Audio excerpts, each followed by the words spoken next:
Hi guys, in this screencast I'm going to be talking to you about the conventions and the punctuation that are used when you are quoting from a text inside your analytical essay.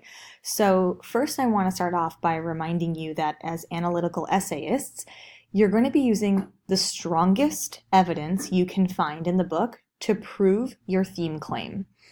There's a lot of pieces in the book you could use, but you want to make sure you're picking the one that is like, oh yeah, this is the perfect, of course I would use this piece of evidence. It's exactly what I need to prove the point I'm trying to make in this paragraph.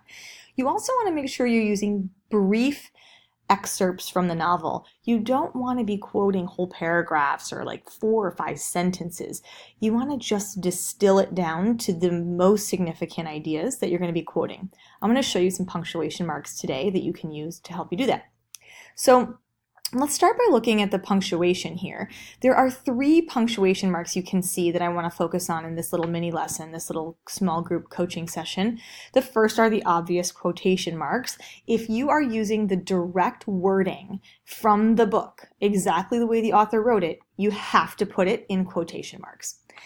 The next punctuation mark I want to show you are the brackets, and these look like parentheses, but they have sharp right angles, and brackets are used when you're quoting a text, but you're going to put a word of your own in the actual quote. So it's not a word the author wrote, you're putting it in there, and you're only doing it to make the quote flow smoothly and make sense with your piece of writing that you're putting it in, and I'll show you an example of that later on. The third punctuation mark we're going to talk about today is called the ellipsis, not the ... That's what a lot of people call it. It's not called that. It's called an ellipsis, and it's 3 dots in a row, and we use that to signal that we have trimmed or plucked some words out of the author's original wording in order to trim it down and only include the parts we really need. It's a really great punctuation mark to know to help make your quote smaller and only include the parts you need. So let's take a look at an example of each. For this first example, I'm showing you how to use quotation marks, but also, really importantly, I'm showing you how to cite the page number in the accurate format. This is something you will be graded on, so make sure you look at it carefully. This is an example from the novel The Giver.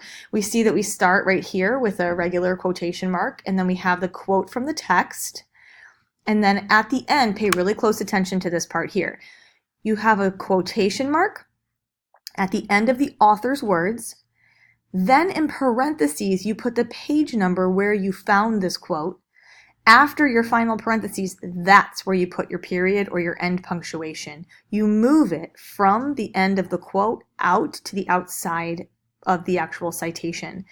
Now, there's an exception here, and that's if what you're quoting from the author's writing is a question, but you're using it inside of a statement that you are writing as your own essay. So if you're writing a statement, but you're including this quote, which is a question, you keep the question mark inside the quotation, and then you put your own end punctuation, which would be a period, because you're writing a statement over here at the end of your citation.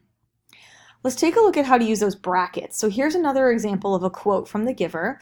And in the original, she wrote he. She used the pronoun he felt a ripping sensation inside himself.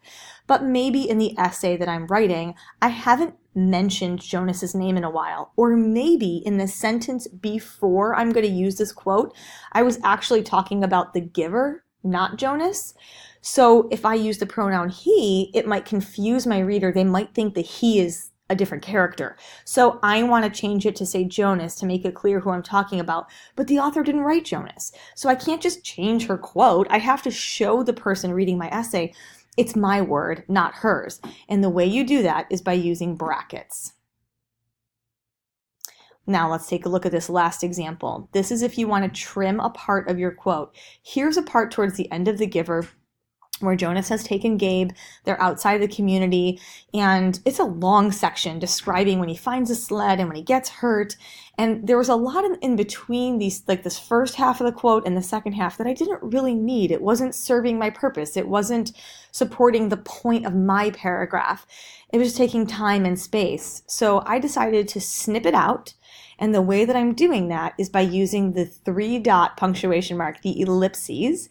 and you're just going to put those three dots in place of where you took the information out. And that's a signal to your reader that they're not getting the whole quote, and they're also not getting it flowing from one to the next. It tells the reader that the author did not go right from the word bone to the word then.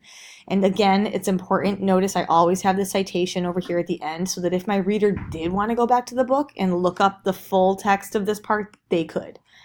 Okay, so you've got some tools now in your arsenal. You should be able to quote accurately. You know to use brief quotes, only the strongest evidence to support the purpose of that paragraph.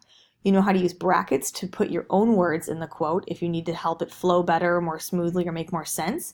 And you know to use those ellipses to show that you've cut something out. And finally, you learned how to accurately cite the page number that the quotation is coming from in the book.